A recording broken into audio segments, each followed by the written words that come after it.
Generasi Indonesia akan tetap jaya.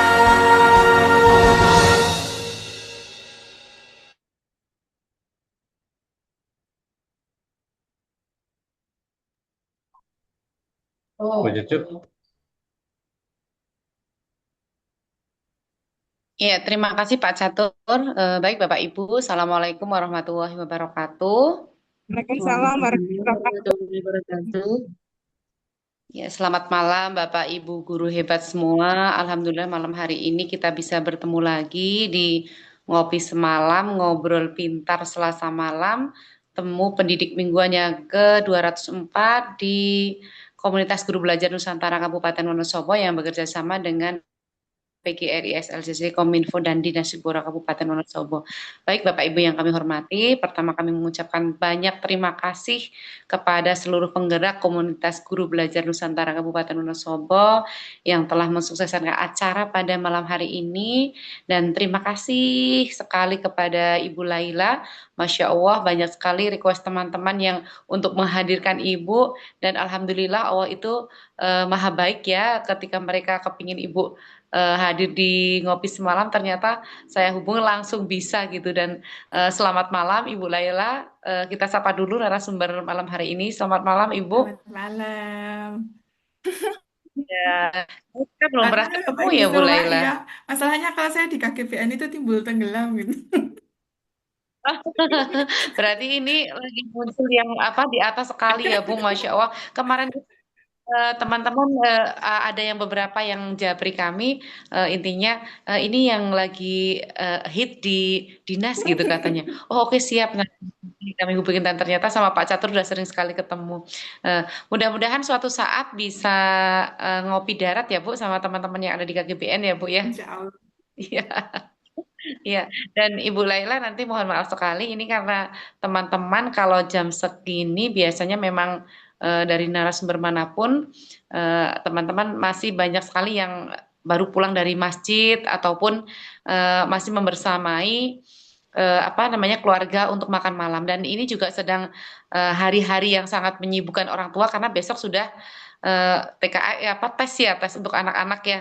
Jadi banyak yang sedang mempelajari anak dan sebagainya. Tadi juga banyak yang japri, saya sedang nyinauin anak, mudah-mudahan bisa gabung gitu. Dan mohon maaf sekali, mudah-mudahan nanti semakin malam teman-teman banyak sekali yang bergabung, banyak yang bergabung, dan mudah-mudahan mereka yang hari ini hujan juga tidak terkendala sinyal, jadi bisa masuk ke ruangan ini. Karena yang namanya pertemuan secara online itu musuhnya adalah sinyal gitu. Jadi mohon maaf Bu Laila, nanti insya Allah semakin malam akan semakin ramai di ruangan ini. Bu Laila stay dulu. Mudah-mudahan nanti teman-teman bisa langsung berbincang-bincang dengan Ibu Laila. Bu Laila nanti akan ditemani oleh Bu Imro'atus Solihah, beliau sebagai moderator malam hari ini, dan Ibu Iim, selamat malam. Selamat malam, Bu Ya Cucu. sehat ya Bu Iim ya. Alhamdulillah Iya. sehat. Ya, senam saya Bu eh, Laila, jadi member senam yang setia sekali, tapi mengangkat bar yang kilo belum kuat. Mudah-mudahan malam hari ini, setelah malam hari ini, besok pagi bisa senam secara apa brutal ya Bu Iim ya. Baik Bu Iim nanti akan membersamai Ibu Laila sampai kurang lebih pukul 21 waktu Indonesia Barat. Akan tetapi apabila teman-teman masih membutuhkan jawaban atau masih ingin berbincang-bincang dengan Ibu Laila, boleh fleksibel waktunya sampai maksimal pukul setengah 10, karena besok juga Ibu Laila masih harus dinas, dan nanti juga masih banyak mau mempersiapkan putra-putrinya untuk persiapan tes besok. Baik, karena waktu sudah malam dan teman-teman sudah menunggu, saya serahkan sepenuhnya sama Bu Iim dan Bu Laila. Silahkan Bu Iim. Terima kasih Bu Cucu. Assalamualaikum warahmatullahi wabarakatuh. Waalaikumsalam Sebelumnya saya warahmatullahi wabarakatuh. memperkenalkan diri dulu. Tadi sudah diperkenalkan oleh Bu Cucu. Saya Bu Iim, biasa dipanggil seperti itu dari MA Berbaur. Kebetulan malam hari ini saya ditodong sama Bu Cucu ya. Siap tidak siap ya. Semoga tidak mengecewakan. Malam ini membersamai Bapak Ibu semuanya di Ngopi Semalam 2 Juni 2026 di pertemuan yang ke-204 ya kalau tidak salah. Nah, malam ini temanya program sekolah itu aja gitu ya. Otot kuat solusinya. Saya sebenarnya belum begitu mudeng ini kok apa hubungannya dengan otot kuat gitu ya. Ini kayak Gatot Kaca ya, saya ingatnya seperti itu. Nah, di malam ini yang akan menjadi narasumber adalah Ibu Laila Budiati MPDI. Beliau guru PAI Kemenak DPK di SMP Negeri 1 Wonosobo, instruktur regional Jateng kurikulum 2013, instruktur program peningkatan kompetensi berkelanjutan Kemenak RI, guru penggerak angkatan ke-6, pengajar praktik angkatan ke-11, fasilitator atau trainer pembelajaran mendalam Kemendikbud BGTK Jateng, fasilitator atau trainer pembelajaran mendalam Kanwil Kemenak Jateng, fasilitator apa nih sebentar, trainer tuntas baca Al-Quran, aduh, subhanallah. TBK Kanwil Kemenak Jateng 2023 sampai sekarang. 45 Gold Medal Inovasi Pelayanan Publik Nasional Kemenpan RB 2023, Top 3 JIPP Inovasi Pelayanan Publik Nasional Kemenpan RB 2024, juara 1 ini yang terbaru, tahun 2025 ya, bukan yang terbaru. Juara 1 Inovasi Program Peningkatan Kompetensi Spiritual atau PPKS Kabupaten Wonosobo 2025, dan yang terakhir yang masih hangat ini yang mau dibahas pada malam hari ini karena beliau merupakan juara 1 inovasi program sekolah Hardiknas Kabupaten Wonosobo 2026. Subhanallah, eh, hebat sekali, saya sampai minder ini Bu Laila. Saya siap untuk menerima ilmunya pada malam hari ini. eh untuk mengawali pertemuan pada malam hari ini, tadi sudah eh, diungkapkan ya bahwa malam hari ini temanya apa ini? Program sekolah itu aja. Otot kuat solusinya. Nah, apakah program sekolah yang sudah berjalan itu kurang berdampak sehingga saatnya menghadirkan inovasi yang lebih kreatif, kolaboratif dan menginspirasi. Makanya harus belajar di ngopi semalam malam ini bersama Bu Laila ya, biar kita bisa berinovasi, bisa berdampak untuk lingkungan kita. Mungkin itu saja ya pembukaan dari saya. Selanjutnya saya persilahkan kepada Ibu Laila Budiarti MPDI untuk memaparkan materinya. Monggo. Oke. Assalamualaikum warahmatullahi wabarakatuh. Waalaikumsalam warahmatullahi wabarakatuh. wabarakatuh. Bismillah, alhamdulillah, wala haula wala quwata illa billah, asyhadu an la ilaha illallah, wa asyhadu anna Muhammadan abduhu wa rasuluh, la nabiyya ba'dah. Yang kami hormati Pak Catur selaku yang mandegani ini, ownernya dari KGBN Wonosobo yang menggerakkan semuanya. Kula nuwun Pak. Kepada Bapak Ibu semua pengurus KGBN, juga seluruh guru yang aktif dalam kegiatan yang tujuannya adalah untuk membuat pendidikan di Kabupaten Wonosobo khususnya dan pendidikan pada umumnya menjadi semakin maju. Saya sebenarnya dibacakan seperti tadi itu agak gimana gitu. Sebenarnya puji syukur alhamdulillah atas kehadirat Allah Subhanahu wa taala yang sudah memberikan kita kesehatan, kesempatan sehingga malam hari ini kita bisa bertatap maya untuk ngobrol-ngobrol sedikit. Nanti saya sambil meluruskan, oh ternyata bukan Bu Laila ya, begitu maksudnya. Saya itu bersedia dihubungi oleh Bu Cucu, itu salah satunya itu Bu. Oh iya, oh biar orang tahu, oh ternyata bukan Bu Laila sendirian loh, begitu. Nanti kalau Bu Laila sendirian rasanya gimana gitu. Eh, Selawat serta salam kepada Nabi Agung Muhammad SAW bagi kita yang beragama Muslim. Semoga kita mendapatkan syafaatnya di yaumul kiamah nanti. Salam sejahtera juga untuk Bapak Ibu semua yang ada di dalam forum ini.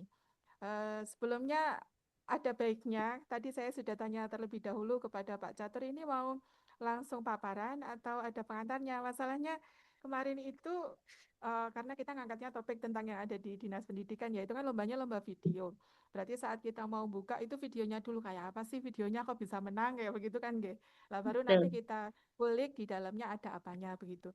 Sebenarnya Bapak Ibu itu sudah bisa mengakses di Instagram ada, di web ada, miliknya Spensa Wonosobo. Di Dinas Pendidikan juga ada. Namun izin untuk saya bukakan ini apa namanya video yang nanti saya share-nya lewat ini, lewat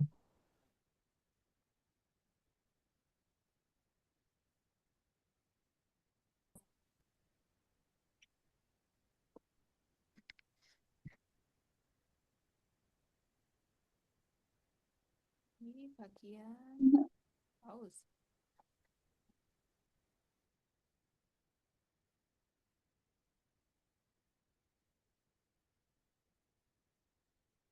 Saya tadi sempat kepikiran apa saya tak WA ke Bu Cucu dulu ya, biar Bapak Ibu Mirsani daripada nanti lihat dulu ternyata banyak yang belum perso tentang videonya begitu.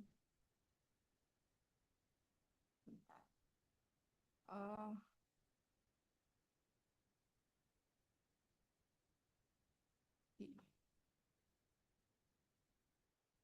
memang kalau tatap maya itu kendalanya di sini Bapak Ibu, yaitu di apa namanya?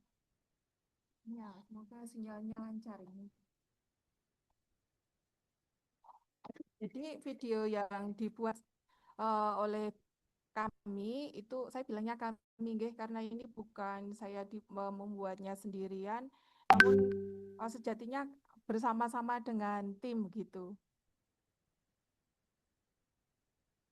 Semoga lancar.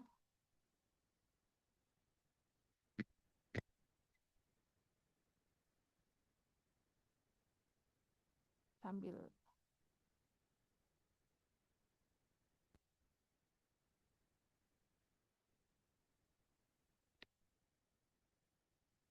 nah ini kendalanya kalau lewat tidak langsung videonya. Apakah suaranya terdengar Bapak Ibu? Di sekolah. Padahal perubahan besar justru Suaranya terdengar apa tidak tadi? Dengar Ibu, Oh, terdengar. Diri. Yang dari video tapi ya? kecil nih. Oh ya, saya lanjutkan. dari perubahan setiap guru, lingkungan keluarga, dari sekolah sebagai pusat pembelajaran, masyarakat, ruang informasi digital, bahkan alumni dan tenaga ahli yang dilibatkan dalam menciptakan perubahan. Kolaborasi yang utuh dari berbagai unsur hadir sebagai jawaban akan kebutuhan pembelajaran yang tidak hanya berjalan tetapi menghasilkan. Lahirlah otot kuat. One teacher, one target.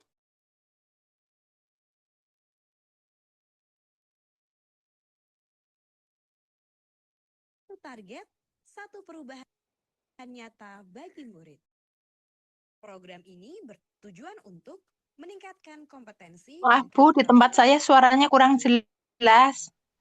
lulusan dalam pembelajaran mendalam serta maksimal melalui peran aktif setiap guru. Bu Lala udah Satu guru, ini ya, udah screen nggak? Udah share screen? satu target perubahan melalui Izin Ibu, belum nampak share screen-nya. Ya, videonya belum terlihat. Terbangunnya kolaborasi lintas unsur pendidikan serta melibatkan alumni dan tenaga ahli sehingga tercipta. Terdengar apa tidak? Daripada saya lanjutkan ternyata nggak kedengaran. Suaranya terdengar apa tidak? Terdengar Ibu, cuman kecil. Terus ini kayak sepertinya Bu Laila belum share screen deh. Nggih, Bagaimana? Terdengar cuma kecil. Kecil sekali. Terus Bu Laila kayaknya belum share screen. Sudah belum, Bu? Sudah. Oh, Tapi sebentar, belum saya kelihatan ulang. gambarnya. Oke. Tahapan otot kuat Sebentar. dilakukan melalui. Saya ulang saja. Sekedap. Apakah share screen saya belum terlihat? Belum. Oh. Sekedap saya ulang dulu.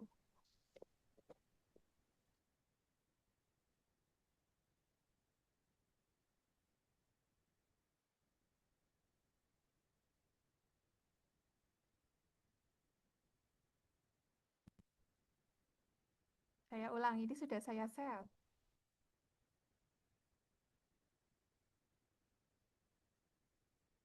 Kalau ini sudah kelihatan apa dereng? Sudah. Selamat datang Suaranya juga jelas. Terima kasih. Oke. Siap. di SMP Negeri 1 Wonosobo.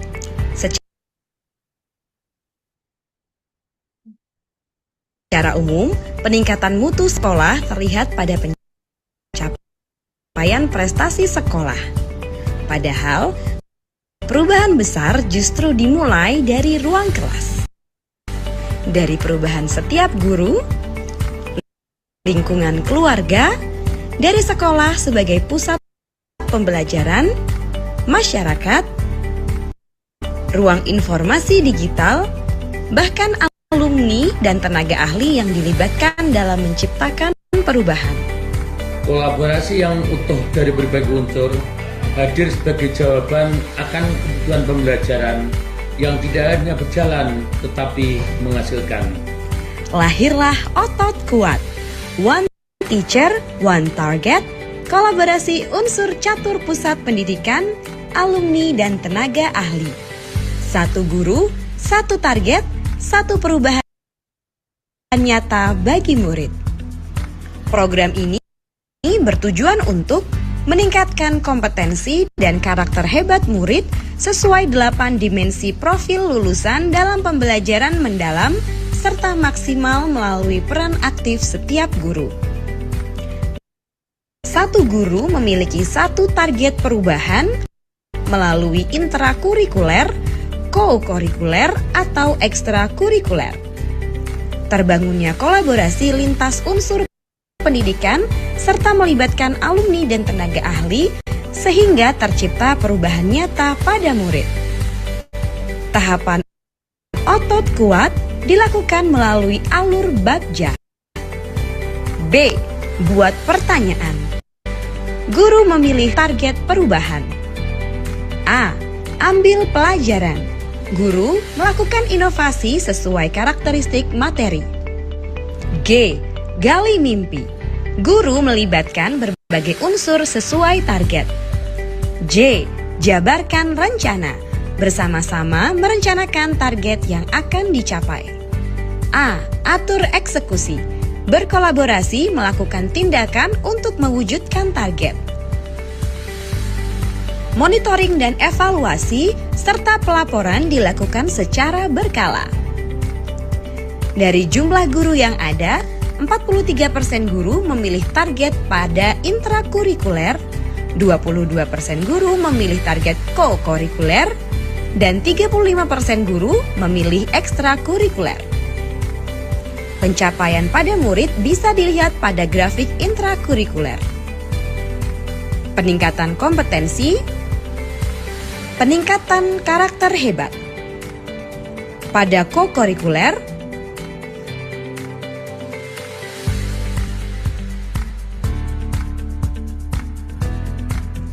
pada ekstrakurikuler,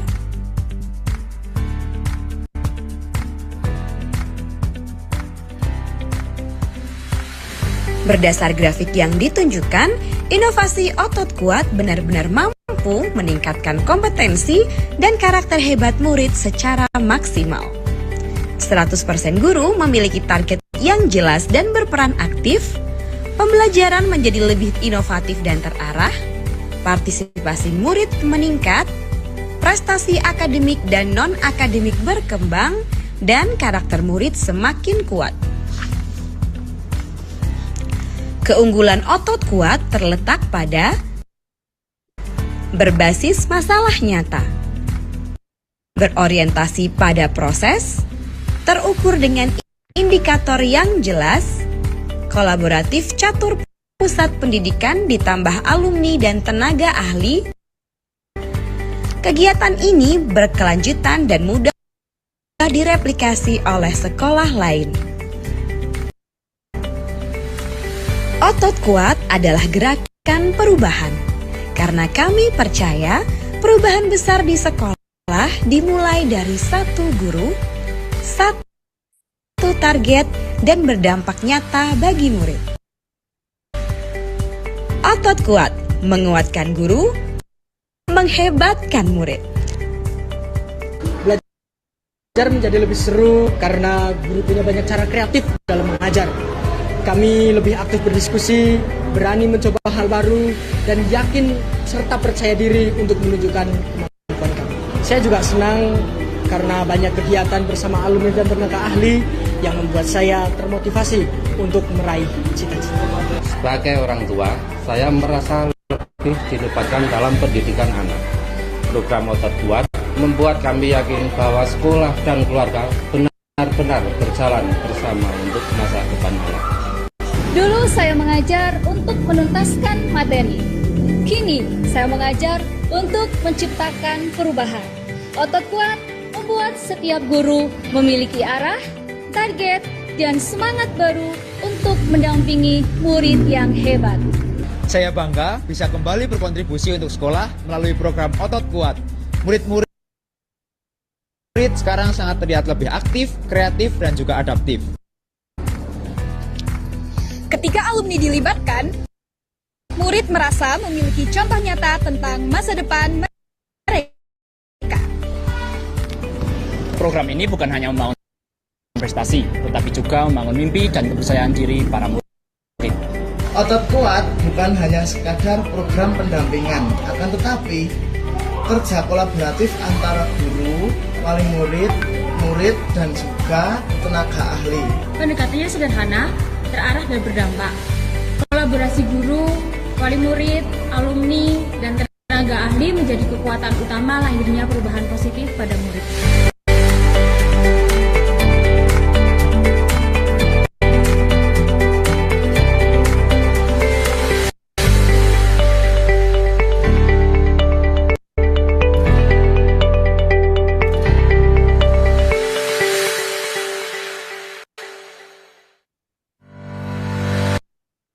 Ya, seperti itu Bapak Ibu yang kemarin kami share di kegiatan di Dinas Pendidikan pada saat kegiatan Hardiknas yang kebetulan SMP 1 Wonosobo diberikan amanah mewakili dari teman-teman semuanya yang kemarin maju mengikuti lomba. Jadi bukan karena kami yang terbaik begitu.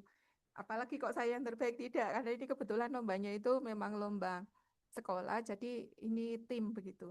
Justru yang ingin saya share kepada Bapak Ibu bukan tentang otot kuatnya, tapi bagaimana kita membuat suatu program di dalam sekolah begitu. Mohon izin nanti sebelum kita ke otot kuat, kita ke bagian pengantarnya terlebih dahulu, bagaimana supaya kita bisa membuat suatu inovasi yang ada di dalam sekolah kita dan bahkan itu nanti bisa menginspirasi yang lainnya. Karena kalau Bapak Ibu lihat videonya tadi paling kayak gitu loh, tempatku ya iya ada begitu. Nah, itu sekolahku juga ada begitu. Pasti ada yang punya pemikiran seperti itu. Cuman permasalahannya kenapa kadang apa yang ada di dalam benak kita itu kok tidak tertuang menjadi sebuah karya. Padahal kalau kita melihat karya orang lain, kayaknya sesimpel itu ya ternyata begitu. Nah, mari kita lihat terlebih dahulu. Saya izin untuk share screen terkait dengan materi. Sudah bisa dipersani Bapak Ibu? Apakah slide saya sudah terlihat? Masih muter, Bu. Lagi OTW. Oh, OTW. Nggih, aja takon bae ngaten nggih. Sudah aman, dilihat? Bu? Sudah. Ya, oke. Saya slideshow.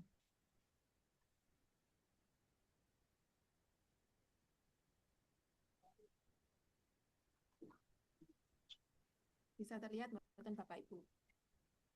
Sudah sangat jelas. KGBN Wonosobo hari ini kita mengambil tema untuk bagaimana menciptakan inovasi pada sebuah sekolah yang kemudian nanti bisa menjadi suatu program sekolah. Ini tadi sudah disampaikan. Nah, yang perlu saya luruskan adalah Untuk yang nomor 9 sampai nomor 12 ada 45 Gold Medal Inovasi Pelayanan Publik Nasional, kemudian top 3 JIPP. JIPP itu Jaringan Inovasi Pelayanan Publik, itu juga nasional. Bahkan kita menjadi 3 besar di Kemenpan RB. Kemudian juara 1 inovasi program peningkatan kompetensi spiritual yang tahun 2025 kemarin, dan yang terbaru adalah program sekolah Hardiknas. Ini bukan lomba pribadi gitu. Ini adalah lomba sekolah, sehingga yang berkiprah di dalamnya itu bukan perorangan, namun dia adalah sebuah tim. Nah, kebetulan untuk tim yang dari nomor 9 sampai nomor 12 itu kami berempat begitu. Ada Ibu Tri Imroati, ada Pak Tri Suko, ada Bu Tri Hastuti, jadi double Tri.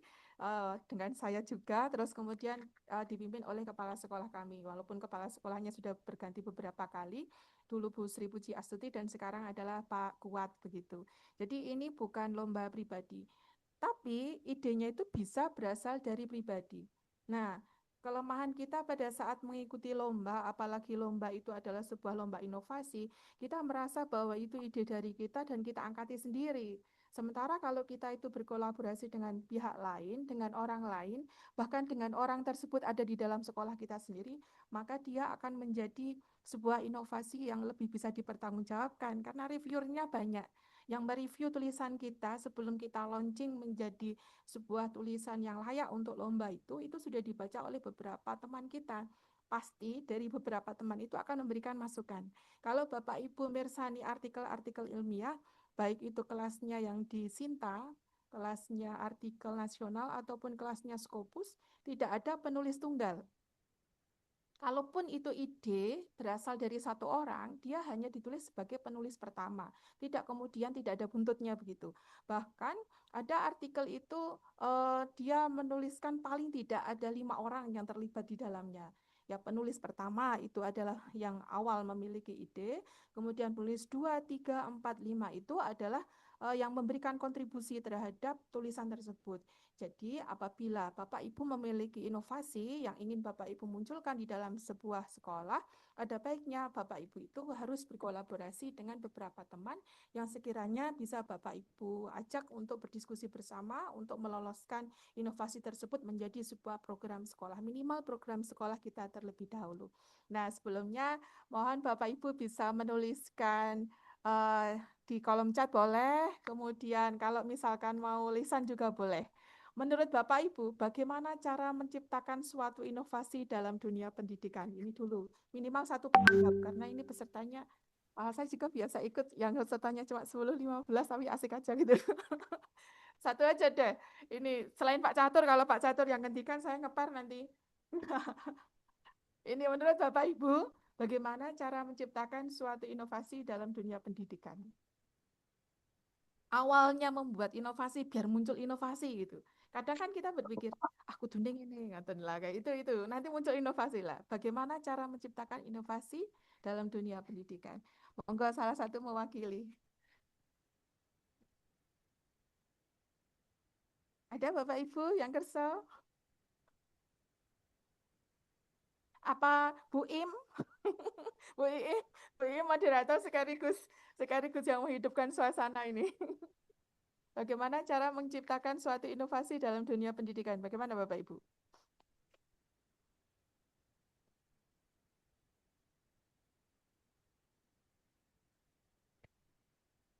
Ada yang mau memberikan tanggapan?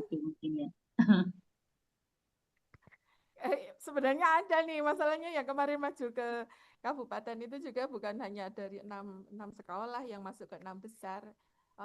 Itu pun di jenjang SMP ada, di jenjang SD ada. Pasti ada kan inovasi yang dimunculkan, mungkin tahu-tahu muncul tulisan tanpa ada suatu pergerakan sebelumnya. Nah, kalau nggak ada yang menanggapi, saya yang menanggapi sendiri.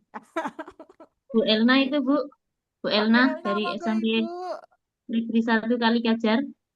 Monggo Ibu, di tempat saya soalnya tidak kelihatan. Saya slide-nya isinya adalah PPT plus gambar beberapa Bapak Ibu saja. Monggo Ibu. Ini jawaban dari Bu Elna. Merenung, cari inspirasi, temukan inovasi, eksekusi. Dari Bu merenung, Elna. kemudian cari inovasi, eksekusi. Oke, siap. Akan. Oke. Dari Bu Ika ini, dari Bu Ika, menuangkan ide menjadi satu karya karena ide banyak tanpa aktualisasi akan sia-sia. Idenya dulu berarti. Oke. Ada yang lain lagi Bu Iim? Dari Pak Eko Gunawan, coba hal yang belum pernah dilakukan gitu. Coba hal yang belum pernah dilakukan. Oke, 3 mewakili, insya Allah. Mari Bapak Ibu, kalau tadi Bu Elna merenung dulu, kalau yang satu lagi kalau ada ide segera eksekusi. Terus kalau Pak Eko tadi apa Bu? Coba dulu, itu hal yang belum pernah Oh, dilakukan. coba dulu. Oke. Oke, sekarang mari ke Bapak Ibu, ini beberapa literatur yang pernah saya baca dan kemudian ada beberapa dari dosen saya yang saya dapatkan tentang bagaimana memunculkan sebuah inovasi. Sebuah inovasi itu bukan karena ada lomba terus kemudian muncul inovasi. Sebuah inovasi bukan karena karena ada tagihan dari kepala sekolah terus kemudian kita munculkan inovasi. Lah bagaimana inovasi itu muncul sebenarnya dari kita melihat masalah yang ada di sekitar kita terlebih dahulu. Nah, kudune ngono kok ngene. Jadi ada standarnya dulu. Harusnya seperti itu kok, tapi kok kejadiannya kayak begini ya gitu. Kudune ngono kok ngene. Berarti kan itu sudah ada tidak seimbang antara teori yang ada dengan kenyataan yang ada. Nah, karena teorinya dengan kenyataan itu tidak sinkron, maka yang perlu kita lakukan adalah menarik keadaan ini supaya sesuai dengan idealnya seperti apa, idealismenya kita tentang kondisi itu harusnya seperti apa. Maka muncullah yang nomor 2. Lah terus kudu piye kan ngoten. Kudune ngono kok ngene. Waduh, supaya ini dadi ngono kudune piye ya? Nah, kudune piye itu maka akan memunculkan suatu ide dari kita supaya kondisinya menjadi lebih baik. Contohnya, misal nih, karena saya kebetulan guru agama nih, harusnya anak SMP itu dia itu sudah siap untuk mendapatkan pelajaran yang tingkatnya di atas sekedar membaca huruf hijaiyah. Tapi kenyataannya banyak anak SMP itu yang tidak kenal huruf hijaiyah. Berarti kan tidak sesuai nih. Kudune ngono kok jebulan iki yang ini. Lah terus saya harus bagaimana untuk membuat kondisi itu menjadi tidak parah seperti itu, harus menjadi lebih baik, ada perbaikan. Nah, perbaikan yang ada di dalam ide kita itu tidak bisa langsung kemudian kita wujudkan menjadi sebuah kegiatan sebelum kita temukan terlebih dahulu, sebelum kita lihat terlebih dahulu kegiatan serupa di tempat lain. Bisa kita akses dari media sosial, bisa kita akses dari internet, bisa kita baca-baca buku, bisa kita terinspirasi dari orang lain. Nah, kalau itu tagihannya adalah ingin menjadi sebuah tulisan, maka cari penelitian terdahulu atau teori-teori yang mendukung tentang ide Bapak Ibu atau landasan hukum yang membahas tentang ide dari Bapak Ibu untuk membuat keadaan yang seperti saat ini menjadi kondisi yang seharusnya. Nah, kalau sudah baru masuk ke tahap keempat, yaitu melalui analisis mendalam terhadap penelitian sebelumnya, maka temukan gap penelitian dengan apa yang ada dalam pikiran kita. Pasti ada celah, ada kesenjangan antara yang seharusnya dengan kondisi yang ada saat ini. Nah, kemudian masuk ke bagian kelima, yaitu penulis dapat memperkuat argumen dengan membuat kerangka pemikiran, alur apa yang akan kita lakukan, kerangka pemikiran itu. Dan kemudian memberikan kontribusi yang bermakna bagi bidang ilmu pengetahuan, yang itu kita tuangkan dalam kerangka pemikiran, atau kita sebut biasa peta konsep, begitu nggih. Nah, kemudian inilah yang akan memunculkan suatu novelty atau hal baru. Suatu inovasi itu tidak harus suatu yang benar-benar baru, tetapi menambahkan sesuatu dari penelitian yang terdahulu atau sesuatu dari program yang terdahulu sudah ada. Ini kita menambahkan ada sesuatu yang fresh di situ, ada sesuatu hal yang baru, maka itu sudah disebut sebagai sebuah inovasi. Kalau Bapak Ibu lihat tadi, di situ tadi Bagjama sudah lama, udah ada Star juga, ada Edi juga, ada macam-macam. Nah, pada saat ada beberapa model, ada beberapa langkah, ada beberapa teori. Kenapa kok kita memilih teori yang A, sementara ke teori B, C, D, E kok tidak kita pakai? Pasti ada alasannya. Lah, kita harus memberikan argumen yang kuat. Kenapa kok kita memilih model atau metode yang kita gunakan di dalam penelitian yang kita buat. Begitu. Kalau tadi kami memilihnya adalah Bagja. Kenapa kok milihnya Bagja? Begitu. Lah, di sana nanti ada alasannya. Kenapa kok model itu yang dipilih? Kok enggak yang Edi? Kok enggak yang Star saja yang paling baru, lebih baru begitu. Nah, alasan-alasan yang kita gunakan sehingga kita memilih sebuah alur dari kegiatan yang akan kita buat itu menjadi sebuah kekuatan, menjadi sebuah alur yang menjadi ciri khas dari kegiatan kita. Namun, supaya muncul novelty atau hal baru, tetap harus ada penambahan. Nah, penambahannya apa di otot kuat nanti bisa kita lihat di bawah. Kemudian, kalau kita memunculkan inovasi untuk membuat keadaan itu menjadi lebih baik, berarti inovasi itu harus ada sisi kebermanfaatan. Semakin banyak subjek, semakin banyak objek yang terlibat di dalam inovasi tersebut, maka inovasi itu akan menjadi semakin baik. Semakin banyak yang terdampak dengan inovasi tersebut, maka inovasi itu akan memiliki bobot lebih keren dibandingkan yang memiliki dampak misalkan hanya pada satu objek saja. Bahkan objek toktil, dia tidak sekaligus objek, itu juga sudah akan berpengaruh sekali. Selanjutnya, sebuah inovasi itu dia harus memiliki sisi keberlanjutan. Jadi tidak hanya misalkan kalau ini karena event lomba Hardiknas selesai, ya inovasinya selesai, berarti nggak ada keberlanjutan, maka itu tidak bisa disebut sebagai sebuah inovasi, itu hanya sebuah tagihan lomba saja begitu. Yang selanjutnya adalah inovasi itu mudah direplikasi. Lah, salah satu upaya supaya kegiatan yang kami buat kemarin bisa direplikasi, makanya saat dihubungi oleh Bu Juju, saya langsung insya Allah begitu. Salah satunya ini supaya moga-moga ada yang mereplikasi begitu. Nah, selanjutnya ada literatur yang relevan atau kita sebut biasanya literatur review begitu nggih. Lah, sebuah literatur setelah kita cari sudah ketemu landasan yang akan kita gunakan untuk kegiatan kita, maka tahap selanjutnya adalah mencari isi literatur yang relevan dengan topik penelitian. Yang pertama yang perlu kita lakukan adalah membaca dan mencerna terlebih dahulu literatur seperti apa yang bisa menguatkan dari argumen yang kita gunakan. Yang kedua adalah menganalisis dari metode yang digunakan itu pas enggak sih kalau saya terapkan untuk inovasi yang diangkat oleh kita gitu.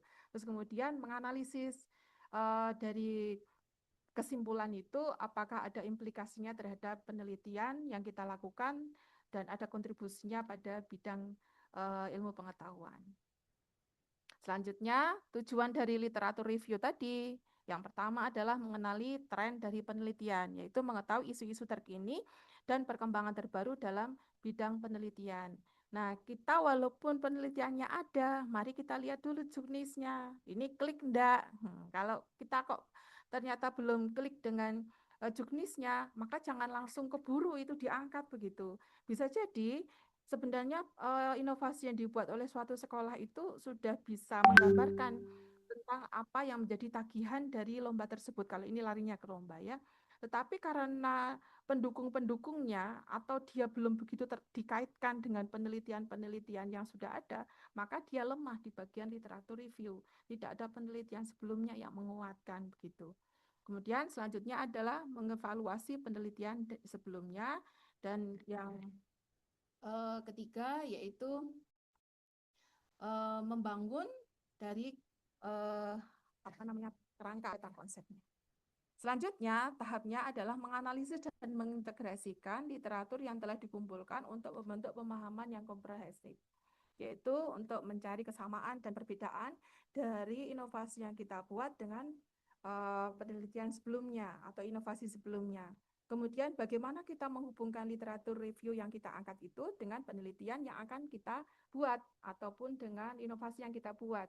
Selanjutnya harus ada kesimpulan atau argumen utama yang menjadi dasar dari literatur yang dibuat. Nah, ini Bapak Ibu, kalau sudah ditemukan modelnya, terus kemudian ada tadi masalahnya apa, kudune ngene kok jebulane ngono, maka muncullah gap penelitian. Nah, dari gap penelitian itu kita akan ketemu apa sih yang belum terjawab. Nah, kalau belum terjawab berarti kita akan bisa mengembangkan menjadi inovasi yang lainnya lagi, turunannya lagi begitu. Atau bahkan masalah yang Bapak Ibu temukan itu bisa diselesaikan dengan beberapa solusi begitu. Tapi kalau memang kita mau menggunakannya untuk lomba seperti event Herdiknas ini, kita harus fokus satu masalah saja, masalah yang lainnya biar digunakan oleh peneliti yang lain, misalkan seperti itu. Kemudian usahakan menggunakan metode penelitian yang baru sehingga nanti lebih inovatif begitu, karena menjawab dari kondisi-kondisi atau permasalahan yang saat ini muncul dengan perkembangan zaman yang klik dengan inovasi yang kita buat. Kemudian ada kontribusi baru terhadap ilmu pengetahuan. Nah, ini tadi yang disampaikan oleh apa tadi, yang kedua tadi. Bagaimana selanjutnya kalau sudah ketemu itu semua? Maka yang perlu dilakukan adalah buat draft awal untuk menjadi sebuah tulisan dengan tetap memperhatikan literatur review tadi. Tujuannya adalah untuk memberikan gambaran yang utuh, gambaran yang lengkap terhadap penelitiannya. Nah, yang perlu dilakukan setelah itu adalah segera tulis ide Bapak Ibu. Karena sudah jelas, sudah ketemu ini penelitian sebelumnya seperti ini, inovasi sebelumnya seperti ini. Nanti kalau saya mau ngangkat model yang dulu ada seperti ini, nanti saya tambahkan ini, begitu. Itu di bagian menulisnya dulu. Kalau sudah ketemu, walaupun Bapak Ibu itu muncul ide secara pribadi, maka jangan pernah mengangkat inovasi itu untuk pribadi. Karena apalagi kalau ini memang eventnya adalah lomba sekolah, maka carilah kolaborator sekaligus reviewer untuk tulisan yang Bapak Ibu buat. Tujuannya adalah menilai tulisan yang Bapak Ibu buat itu dengan melihat kekuatan dan kelemahan yang ada pada tulisan itu. Nanti kita akan mendapatkan banyak masukan dari teman-teman kita. Biar beliau juga bisa melihat, oh metodologi yang dipakai kayak apa toh, temuan sebelumnya seperti apa sih, hal barunya seperti apa, begitu. Nah, kalau sudah, maka bangunlah tim yang solid dari para kolaborator yang sekiranya bisa Bapak Ibu ajak untuk maju bersama. Nah, tim itulah yang kemudian nanti akan menuangkan ke dalam media sesuai dengan media yang diinginkan. Bisa itu wujudnya adalah video, bisa itu wujudnya adalah makalah, bisa wujudnya itu macam-macam, gitu, sesuai dengan tagihannya itu. Nah, ini contoh dari apa yang kami lakukan terkait dengan yang kemarin katanya Pak Catur nangkring nomor 1 begitu, sebenarnya bukan nangkring ya, kebetulan saja begitu, kebetulan saja yang kami angkat itu sesuai dengan juknis yang ada, kebetulan saja seperti itu. Jadi tidak berarti kemudian yang dinyatakan juara 2 sampai juara 100 itu benar-benar sebuah ranking, itu enggak, menurut pemahaman kami ya, karena klik saja dengan tema yang diangkat begitu, dari apa yang sudah dijalankan di sekolah kami. Nah, program yang diangkat di sekolah kami beri nama Otot Kuat. Ada yang bertanya, oh karena kepala sekolahnya Pak Kuat. Bukan, ini nggak ada W-nya ini. Jadi ini adalah manajemen berbasis target yang tujuannya adalah untuk meningkatkan kompetensi dan karakter hebat dari murid-murid yang ada di sekolah. Kemudian selanjutnya ini ya, Otot Kuat itu apa toh? Otot Kuat itu sebenarnya akronim, yaitu One Teacher, One Target. O-nya adalah one, T-nya teacher, O-nya lagi one, T-nya itu target. Terus kemudian kuat, K-nya itu adalah kolaborasi, U-nya adalah unsur 4 pilar catur pusat pendidikan. Jadi ada, kalau dulu namanya Trisentra Pendidikan, kalau sekarang adalah unsur 4 pilar catur pusat pendidikan. Yaitu dari yang pertama adalah pihak, nanti di bawah ada, yaitu ada orang tua sebagai Madrasatul Ula sebagai tempat pendidikan pertama, terus kemudian ada unsur sekolah, terus kemudian ada masyarakat dan ada media digital. Itu yang ada dalam 4 pilar catur pusat pendidikan. Terus kemudian ditambah lagi, lah ini inovasinya di sebelah sini Bapak Ibu. Ada penambahan bagaimana pelibatan alumni dan bagaimana pelibatan tenaga ahli. Jadi alumni ataupun tenaga ahli tidak kita masukkan ke dalam unsur pendidikan di dalam lingkup sekolah, karena ini memang di luar sekolah. Juga tidak kita masukkan ke dalam unsur masyarakat. Tapi kita angkat secara spesifik, dia berdiri sendiri-sendiri, begitu. Supaya lebih kuat posisinya dalam kegiatan tersebut. Regulasi yang kami gunakan ini Bapak Ibu ada Permendikdasmen nomor 11 tentang beban kerja guru, karena ini nanti yang berkiprah adalah gurunya untuk menggerakkan suatu kegiatan tersebut. Kemudian Permendikdasmen nomor 13 tahun 2025 tentang kegiatan intra, ko, dan ekstra. Kemudian Permendikdasmen nomor 6 tahun 2026 tentang 4 pilar catur pusat pendidikan.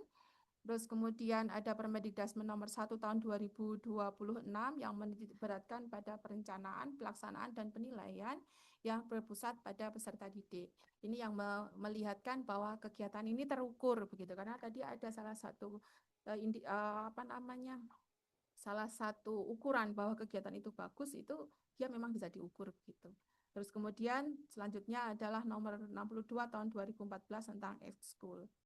Nah, latar belakang dari inovasi yang kami buat yaitu tentang inovasi pembelajaran itu, walaupun ada pelatihan macam-macam, ada kegiatan macam-macam, itu tidak merata. Tidak semua guru mau mengikuti itu. Kalaupun kita ketemu kadang komunitas KGBN, biayanya ya itu.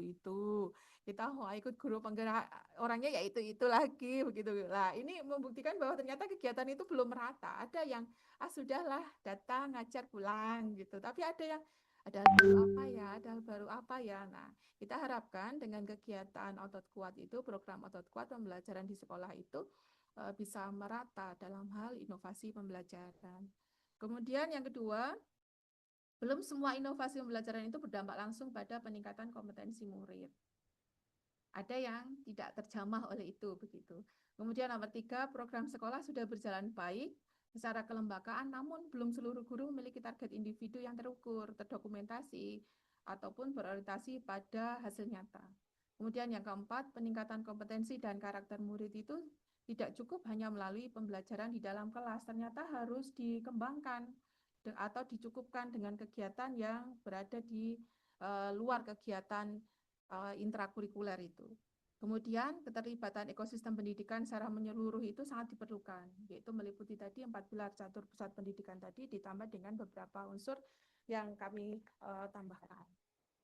Tujuan program yaitu secara umum meningkatkan kompetensi dan karakter hebat murid yang sejalan dengan 7 kebiasaan anak Indonesia hebat secara maksimal, serta peningkatan kualitas pendidik dan tenaga kependidikan sebagai upaya implementasi program prioritas Kemendikdasmen di sekolah melalui optimalisasi peran guru berbasis target.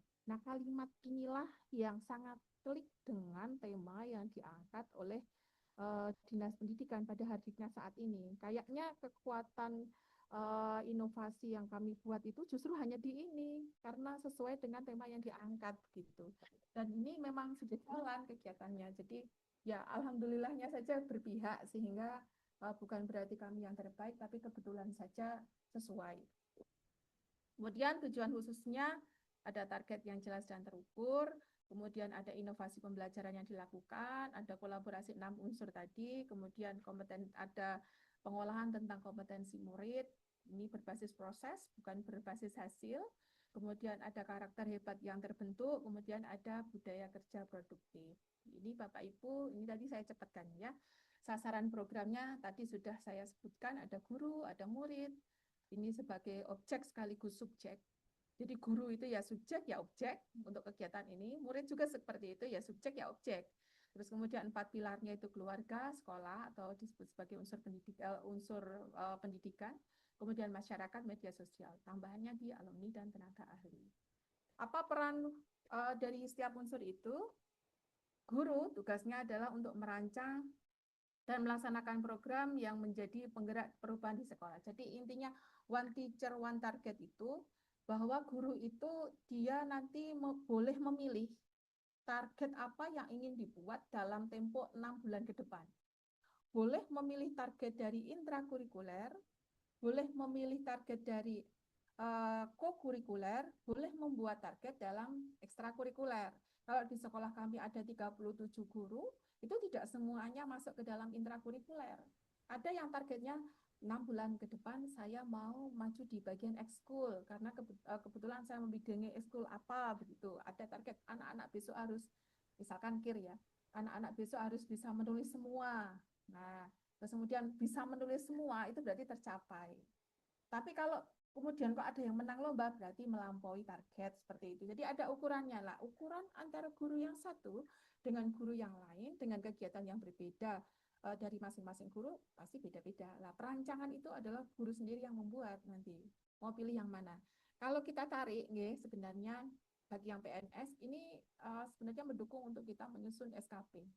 Dalam SKP itu kan ada target apa yang mau dibuat, terus kemudian ada pendukungnya apapun begitu. Tapi kegiatan otot kuat ini bukan kemudian untuk mewadahi orang yang PNS saja, tidak. Kegiatan apapun yang dilakukan oleh sekolah, kalau semua guru itu bergerak untuk membuat satu target lebih baik, kalaupun di dalam sekolah itu ada 20 guru, misalkan begitu ya, lah berarti akan ada 20 perubahan yang akan terjadi di dalam sekolah tersebut. Entah itu dalam bidang intra, entah itu dalam bidang ko, ataupun di dalam bidang ekstra. Nah, ini untuk bagian gurunya. Terus kemudian untuk murid itu subjeknya dari pelaku kegiatan otot kuat ini sekaligus objek nanti. Guru juga subjek sekaligus objek, kemudian ada keluarga, tidak perlu saya jelaskan. Sekolah, masyarakat, dan media digital ini adalah dalam rangka untuk menjadi sebuah ruang informasi pendukung dalam bidang pendidikan dan sumber belajar. Kalau di PAI, kebetulan saya guru agama, itu ada namanya digital religion, ada real religion. Kapan itu terjadi? Ya kalau kita ngajar di kelas, digital religion, anak tuh lihat TikTok, lihat Instagram, lihat video YouTube atau macam-macam itu mereka dapatkan. Itu berarti dia mendapatkan pemahaman agama dari dunia digital. Lah kita tarik ke kelas, jangan kemudian menolak dari informasi digital, tapi gunakan informasi yang anak-anak dapat itu untuk kita kupas bersama di kelas. Melihatkan dasar hukumnya, misalkan seperti itu namanya adalah real religion. Saya rasa di semua mapel bisa menerapkan seperti itu. Jadi apa yang anak-anak dapat pengalaman dari dunia digital ditarik ke dalam kelas dan kita luruskan kalau memang itu belum pas. Nah, kalau sudah pas ya kita kuatkan seperti itu dan seterusnya.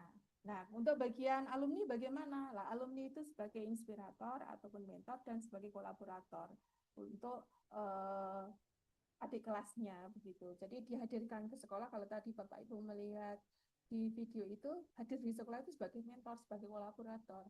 Kita minim biaya, anak dapat rasa bangga, dapat penghargaan, adik kelasnya juga bisa niru, oh kelas keren ya gitu. Nah, tenaga ahli juga demikian.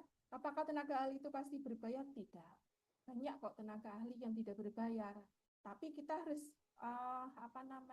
memang bekerja sama dengan pihak sekolah, terutama kepala sekolah, untuk bisa merekrut ataupun melibatkan tenaga ahli di luar dengan simbiosis mutualisme begitu nih, kerjasama saling menguntungkan. Contoh misalkan, kalau misalkan di sekolah kami membutuhkan pendampingan dari para peneliti yang ada di UNSIK. Nah, peneliti di UNSIK itu mendapatkan tempat penelitian, para dosen itu mendapatkan tempat penelitiannya di mana? Di sekolah kami, anak-anak kami yang diteliti, guru-guru kami yang diteliti begitu. Jadi dapat tempat penelitian baru. Nah, apa keuntungan dari kami? Kami juga mendapatkan pendampingan dari beliau semua, sehingga saling menguntungkan. Jadi kita bisa nol biaya. Contoh lagi, kita melibatkan penyuluh agama yang ada di kabupaten, misalkan untuk kegiatan Ramadan kemarin itu. Jadi tidak harus berbiaya. Mereka mendapatkan dabin, daerah binaan juga mendapatkan pendampingan dari penyuluh agama untuk kegiatan kita. Ada sumber belajar fresh baru begitu. Nah, ini tenaga ahli. Selanjutnya model tidak perlu saya paparkan, insya Allah Bapak Ibu sangat-sangat paham tentang ini, yaitu bagja atau inquiry apresiatif, yaitu berbasis kekuatan. Yang pertama, berbasis potensi bahasa lainnya. Yang kedua itu dengan pola pikir berbasis aset, biasa itu, kemudian pakai VCO, Voice Choice Ownership. Jadi kegiatan yang dibuat itu bukan sekedar kolektif dream, bukan sekedar collective action, tapi dua-duanya ini juga collective dream sekaligus collective action gitu. Nah, nilai kebaruan apa yang ada pada kegiatan yang kami angkat? Yang pertama adalah ada satu guru, satu dampak nyata, one teacher, one target itu. Sehingga guru itu wajib menghasilkan satu perubahan nyata dalam setiap satu semester. Harus ada, mau pilih yang mana, terserah, mau intra, mau ko, mau ekstra, silakan. Contoh kalau intra, misalkan ada Ibu A yang mengajar, kok ada guru yang kosong, yang terutama guru-guru yang mentargetkan untuk maju di bidang intra, maka boleh ada open class, silahkan. Dan itu sudah seizin kepala sekolah untuk kami bisa melihat teman-teman kami mengajar di dalam kelas. Kalau memang kita sedang jam kosong, saya yakin pasti akan ada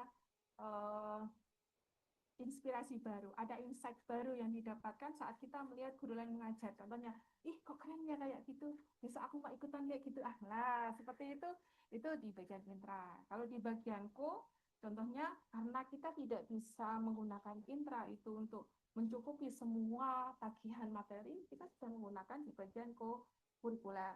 Kalau di Kabupaten Wonosobo, contohnya PPKS itu kan salah satu mewadahi kegiatan yang ada di dalam kelas terkait dengan baca tulis Al-Quran dan pembekalan agama yang terkait dengan ibadah basic, tapi nggak bisa tercover dalam 2 jam pelajaran yang ada di dalam kelas, maka dimasukkan ke Kolako yang bagaimana? Yang bisa melibatkan semua guru. Berarti yang bertanggung jawab terhadap kurikuler itu bisa membuat target dalam satu semester itu ada bidang dalam bidang ekskul juga seperti itu. Terus kemudian target ini bersifat terukur, harus ada indikator keberhasilannya. Contoh tadi ada cakap, kemudian ada mahir, ada dan seterusnya seperti yang ada di dalam rapat. Ukuran antara intra, ko dan ekstra dari setiap guru tersebut sendiri yang memberikan ukurannya, memberikan capaiannya begitu. Yang penting ada target perubahan. Contohnya anak dianggap sudah tercapai kalau dia sudah berhasil membuat sebuah tulisan terkait dengan karya ilmiah yang ingin mereka angkat, misalkan ini di bidang kirnge. Tapi kalau dia kok sudah bisa menang lomba, dia bisa ikut lomba, itu berarti dia sudah melampaui dari target. Seperti itu. Jadi tercapainya itu tidak kemudian harus menang lomba. Nah, kita yang penting prosesnya gitu. Anak berani tampil pada saat acara perpisahan, itu berarti sudah berhasil menurut versi guru tersebut. Jadi capaian-capaian antar guru itu berbeda. Kemudian berbasis kebutuhan murid dan mudah diduplikasi. Kegiatan ini akan menjadi bagus kalau ada monitoring, ada evaluasi dan pelaporan. Jadi perubahan tetap terjadi. Kapan itu dilakukan? Ada monitoring berkala. Kegiatannya ini dilakukan setiap 1 bulan sekali, biasanya di hari Senin. Terus kemudian ada evaluasi akhir semester, yang kemudian kita tuliskan di dalam rapot itu. Terus kemudian ada pelaporan, baik pelaporan kegiatan dari individu guru, maupun pelaporan secara umum dalam bentuk rekap rapot itu. Kemudian ada dokumentasi sebagai bukti pelaksanaan dan perbaikan yang berkelanjutan. Nah, dokumentasi yang dibuat oleh setiap guru itu bisa digunakan kalau misalkan sekolah swasta pun bisa ini pada saat ada ME kepala sekolah, misalkan seperti itu. Jadi tidak ada kok kemudian dokumentasi yang mubazir. Setiap dokumentasi pasti ada manfaatnya. Nah, kemudian hasil yang dikehendaki yaitu melalui pelaksanaan program otot kuat secara konsisten diharapkan terjadi transformasi nyata dalam berbagai aspek pendidikan. Baik itu dilihat dari target kinerja yang terukur, peningkatan kualitas pembelajaran, partisipasi aktif murid, pencapaian kompetensi, penguatan karakter, maupun dalam penciptaan budaya inovasi yang berkelanjutan. Faktor pendukung, tadi sudah saya sampaikan, saya lewat saja Bapak Ibu. Faktor penghambat pasti ada, keterbatasan waktu, ada koordinasi antar pihak itu, kemudian keterbatasan anggaran, pasti itu, kemudian variasi kegiatan. Nah, maka solusinya pada saat kita memaparkan sesuatu hambatan, maka kita sudah harus menawarkan solusi. Nah, solusi dan tidak lanjut yang kami tawarkan, yang pertama adalah manajemen waktu. Bagaimana kita berkolaborasi untuk membuat suatu manajemen waktu yang kegiatan itu menjadi efisien.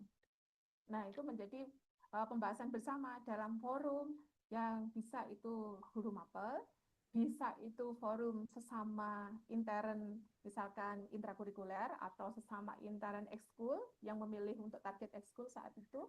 Jadi banyak diskusi, intinya seperti itu. Kemudian ada forum kolaborasi, ada anggaran khusus kalau memang itu tidak bisa di-cover dengan kerjasama mutualisme tadi. Nah, bagaimana dana kalau seandainya itu tidak bisa di-cover dengan kerjasama mutualisme tadi, maka yang perlu dilakukan adalah berkolaborasi dengan orang tua. Saya rasa semua sekolah pasti melakukan ini, apalagi Bapak Ibu Kepala Sekolah lebih paham tentang ini. Terus kemudian selanjutnya ada inovasi ini berkelanjutan. Jadi dia bisa di ATM, amati, terus tiru, kemudian modifikasi. Saat Bapak Ibu sudah bisa modifikasi, itu sudah sebuah inovasi. Jadi tidak perlu hal benar-benar baru sebenarnya. Kemudian keunggulan dari otot kuat ini berbasis masalah nyata, berorientasi pada proses kolaboratif, berkelanjutan, kemudian mudah untuk direplikasi. Contoh implementasi otot kuat di sekolah kami, Bapak Ibu. Contohnya di inovasi pembelajaran digital. Misalnya mengembangkan media pembelajaran berbasis teknologi dalam kegiatan intra, maupun ekskul, maupun ekstrakurikuler untuk meningkatkan keterlibatan murid pada kegiatan tersebut. Yang awalnya dia ikut ekskul itu hanya karena aduh temennya ikut, aku ikut, begitu, nggak ada target apa-apa, tapi karena kemudian kegiatan itu dibuat menjadi lebih menarik, kegiatan tersebut dibuat menjadi lebih mengakomodir apa yang dia mau, maka dia akan menjadi lebih semangat untuk mengikuti kegiatan tersebut benar-benar dari hati, atau istilahnya tadi ownership-nya muncul gitu. Kemudian program literasi murid contohnya adalah pada kegiatan kolaborasi dengan orang tua dan teman sebaya untuk meningkatkan budaya membaca dan membangun kebiasaan literasi yang kuat. Contohnya di PPKS itu kan ada orang tua harus nyimak dulu, nanti kemudian distorkan di sekolah. Kalau di sekolah kami di jam pertama setiap hari Selasa, Rabu, Kamis sebelum pembelajaran dimulai. Siapa yang menyimak? Seluruh Bapak Ibu guru dengan menggunakan buku PPKS yang ada di sekolah kami. Selanjutnya yaitu ada pelatihan keterampilan, contohnya yaitu bidang IT, bidang kewirausahaan dan seterusnya. Tidak perlu saya baca satu-satu Bapak Ibu. Lanjut. Ini contoh implementasi guru pada bidang intrakurikuler. Contohnya, ini contoh alurnya gitu. Kondisi awal guru IPS menggunakan lingkungan belajar yang ada di lingkungan sekolah saja. Nah, kemudian kalau di otot kuat, maka guru itu melakukan implementasi PM, pembelajaran mendalam, dengan melakukan inquiry kolaboratif dengan tenaga ahli. Nah, pasca otot kuat, setelah ada tindakan itu, maka guru kemudian bisa berkolaborasi dengan BPBD. Karena kebetulan posisi sekolah kami agak menguntungkan, dekat dengan kantor-kantor, maka kami bisa bekerja sama, itu Rp0 itu. Menghadirkan dari kantor-kantor yang ada di sekitar kami sebagai narasumber. Untuk kokurikuler juga seperti itu, ekskul juga seperti itu. Jadi ada perubahan. Nah, ini Bapak Ibu, untuk skema yang ada di sekolah kami ada 37 guru. Itu yang memilih untuk fokus ke intrakurikuler itu ada 16 guru. Terus kemudian yang kokurikuler itu ada 8 guru dan yang ke ekskul itu ada 13 guru. Ini total di sekolah kami ada 37 guru. Jadi masing-masing itu punya target yang berbeda. Ini kondisi awal dan setelah implementasi, contohnya pada bidang, kalau tadi saya membacakan intra, sekarang pada bidang ekskul. Contohnya, murid itu sekedar melaksanakan kegiatan ekskul sebagai sebuah rutinitas. Karena dia harus memilih ekskul yang nanti akan dituliskan dalam rapot begitu. Sekedar kegiatan yang seperti melu begitu. Tapi setelah ada implementasi, murid itu lebih termotivasi untuk mengikuti kegiatan ekskul sesuai dengan potensi yang dia miliki. Jadi ada motivasi lain, tidak hanya sekedar sebuah kewajiban kegiatan. Kokurikuler juga seperti itu. Terus kemudian sebuah kegiatan itu akan menjadi kegiatan yang bagus kalau capaiannya terukur. Nah, ini ada capaian dari intrakurikuler, berarti dari pembelajaran yang berada di dalam kelas, dari mapel-mapel yang ada, ini bisa Bapak Ibu bersani. Untuk bagian yang warna biru itu sebelum kegiatan, untuk yang hijau itu setelah kegiatan. Ini data kami dapatkan dari standar proses, karena beliau yang merekap tentang kegiatan yang Bu Laila. guru. Bu Laila dengar saya? Oke. Mohon Ya. maaf, saya stop dulu sebentar, Ibu.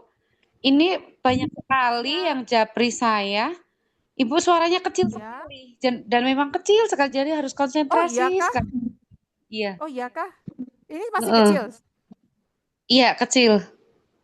Kalau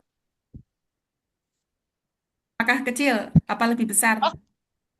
Nggak usah pakai headset, Bu. Itu udah besar. Ya. Siap. Oke. Mohon maaf, ya lanjut, Bu. Oh, siap. Masya Allah. Kenapa sudah sampai ke Ini sini ditegur ya? dari tadi mau menyela tidak enak. Oh ya Allah, nggih mboten napa-napa. Lanjut Bapak Ibu, maaf nggih. Nanti kalau ada yang mau kita diskusikan, insya Allah siap menjawab. Nanti ada ini, semoga teman saya masuk ini yang 3 orang saya sebutkan tadi, ada Putri Hasuti, Putri Imroati, dan Pak Tri Suko ataupun Pak Kepala Sekolah kalau ada. Nanti bisa kita saling memberikan jawaban yang menguatkan terkait dengan inovasi yang kami buat di sekolah kami. Ini contoh kalau tadi intrakurikuler secara spesifik per mapel, kalau ini contoh satu mapel Bapak Ibu. Jadi ini nilai sebelum ada tindakan dan nilai setelah ada tindakan per muridnya. Lah, data ini kami dapatkan dari guru IPS. Jadi kalau Bapak Ibu mau ikut lomba harus ada apa namanya? eh, tabel yang Bapak Ibu tunjukkan di situ, mau pakai yang mana juga boleh, mau pakai cat boleh, mau pakai yang batang, diagram batang juga monggo silahkan. Itu adalah salah satu kunci bagaimana kita bisa memberikan bukti dari inovasi yang kita buat itu memang benar-benar berdampak begitu. Nah, ini contohnya yang kurikuler, yaitu sesuai dengan 7 kebiasaan anak Indonesia hebat, ada berkembang, ada cakap, ada mahir.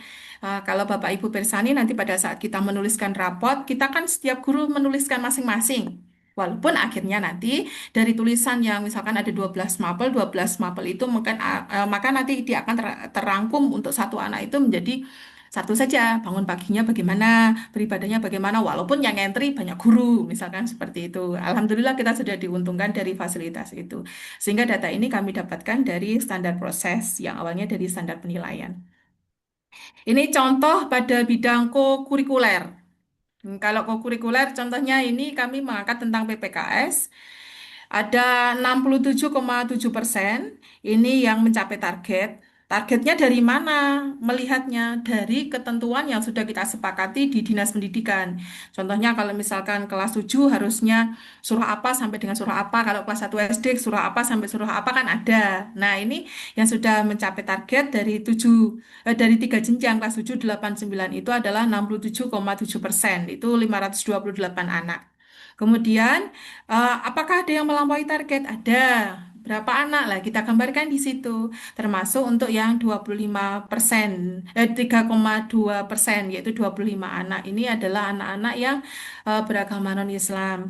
Kita hitung belum mencapai target karena memang dari agama Kristen, Katolik, Hindu, Buddha maupun Konghucu sampai saat ini belum ada lampiran untuk kegiatan PPKM targetnya apa saja, sehingga kita masukkan ke dalam kolom tersendiri, yaitu belum mencapai target dalam artian memang belum dipasang targetnya. Begitu. Ini contoh untuk ekskul juga seperti itu. Jadi ada pra, ada pasca tentang kegiatan tersebut. Seperti ini Bapak Ibu. Kesimpulannya, otot kuat itu benar-benar mampu, harus ada klaim seperti itu. Berarti kita menguatkan tentang inovasi yang kita buat. Tenanan orang atau, oh ya tenan, begitu ya. Otot kuat itu benar-benar mampu meningkatkan kompetensi dan karakter hebat murid sejalan dengan 7 kebiasaan anak Indonesia hebat secara lebih maksimal. Selanjutnya, otot kuat itu mampu meningkatkan kualitas murid, pendidik, dan tenaga kependidikan sebagai upaya implementasi program prioritas Kemendikbudrismen yang melibatkan 4 pilar catur pusat pendidikan tadi, diperkuat dengan alumni dan tenaga ahli. Kemudian, ini merupakan gerakan perubahan melalui optimalisasi peran guru berbasis target yang dimulai dari satu guru, satu target. Namun berdampak nyata bagi murid sehingga mampu mewujudkan sekolah hebat. Nah, kalau di sekolahan itu ada 70 guru, berarti ada 70 perubahan. Maka otomatis akan membuat sekolah tersebut menjadi lebih keren daripada sebelumnya dengan 70 perbaikan. Nah, selanjutnya yang keempat, otot kuat ini adalah inovasi yang mudah, murah, bermakna, berkelanjutan, mudah diterima semua unsur dalam dunia pendidikan, dan mudah untuk diduplikasi di sekolah manapun. Itu Closingnya, jabat tangan dengan sahabat, sahabat dekat selalu di hati. Otot kuat, wujudkan pendidikan hebat, kolaborasi, tingkatkan kompetensi. Terima kasih. Monggo selanjutnya, Bu Iim. Mohon maaf kalau tadi suaranya kurang jelas dan Oke. Iya, saya Eh, tuh mohon maaf ini suaranya nggak jelas gitu, tapi Masya Allah. Ya, sepertinya ada asik pertanyaan untuk sekali. Bapak Ibu. Yang mengulang kembali di bagian-bagian yang tadi memang Bapak Ibu tidak bisa menyimak dengan jelas. Saya pikir pakai headset biar suaranya lebih jelas, ternyata malah tidak jelas. Oke, mungkin tidak jelas bagi teman-teman yang lainnya, Ibu. Ini untuk materinya berarti sudah sampai sini dulu. Terus kemudian waktu selanjutnya adalah termin pertanyaan yang pertama. Bapak Ibu bisa raise hand atau menulis pertanyaan di kolom komentar ya. Eh, untuk termin pertama, 3 penanya dipersilakan Bapak Ibu. Meskipun tadi mungkin suaranya kurang terdengar, tetapi melihat materi yang dipaparkan, sepertinya cukup membantu. Jadi nggak dengar apa suaranya, tapi lihat tulisannya, paparannya itu, oh maksudnya ini gitu. Monggo Bapak Ibu, barangkali ada pertanyaan terkait dengan otot kuat nih. Ternyata otot kuat Akronim. itu akronim. Akronim. Akronim.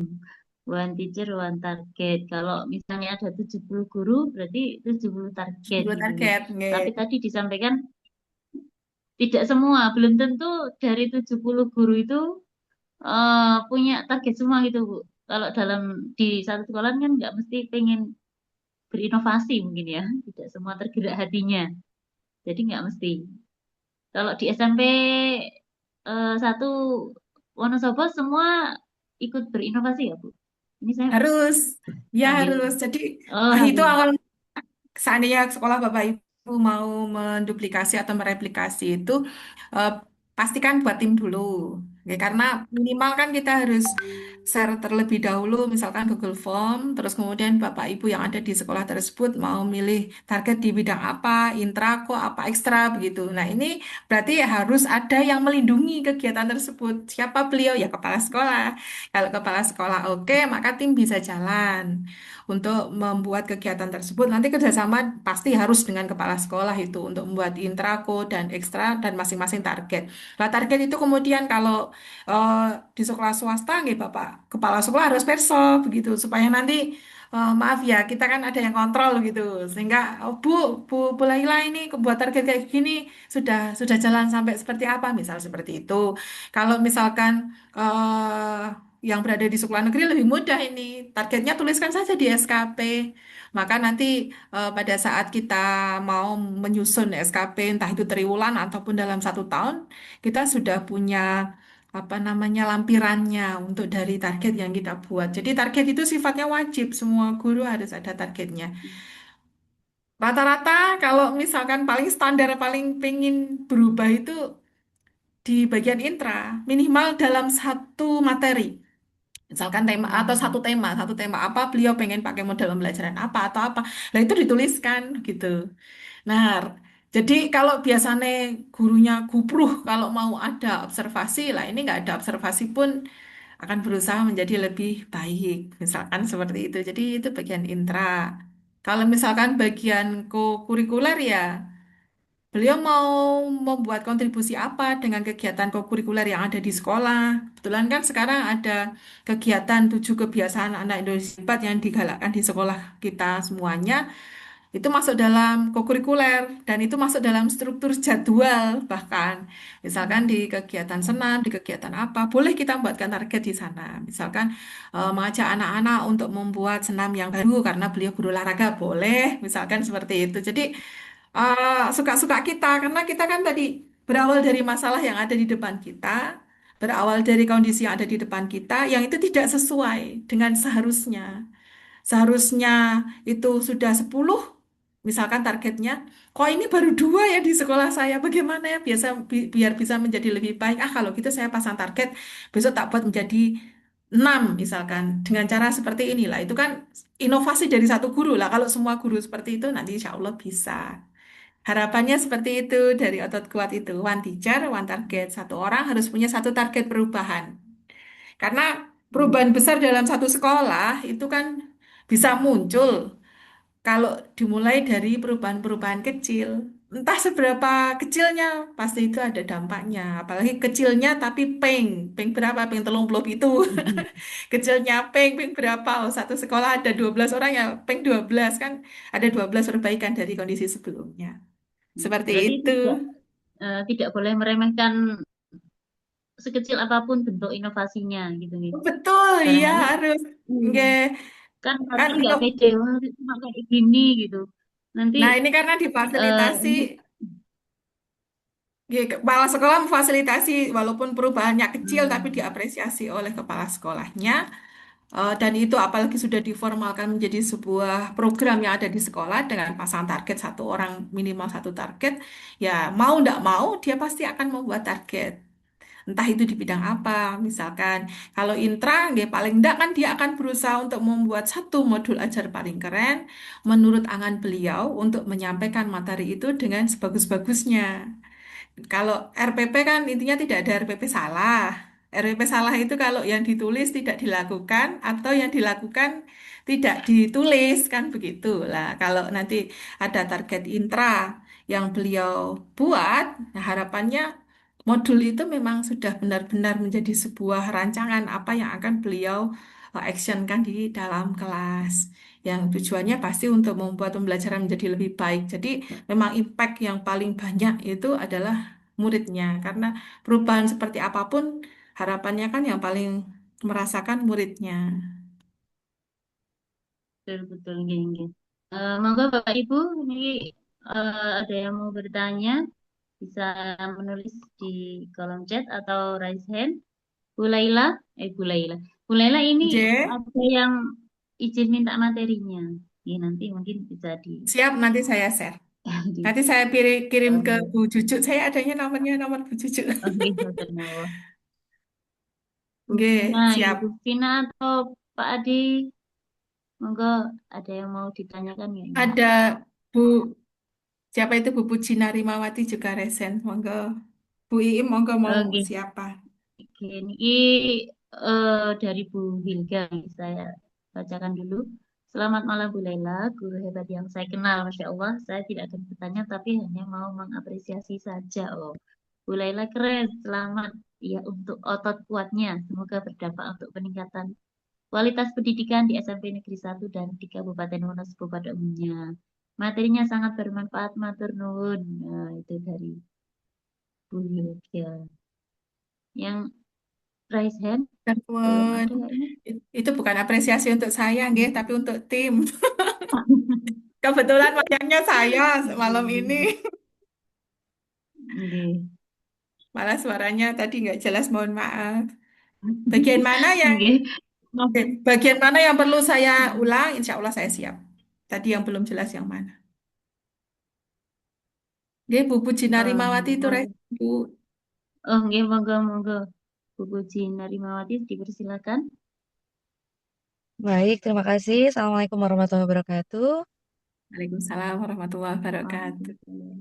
Luar biasa sekali ya inovasinya, lengkap, kemudian sangat berdampak dan juga insya Allah berkelanjutan. Yang ingin saya tanyakan terkait dengan target perubahan yang berbeda-beda itu.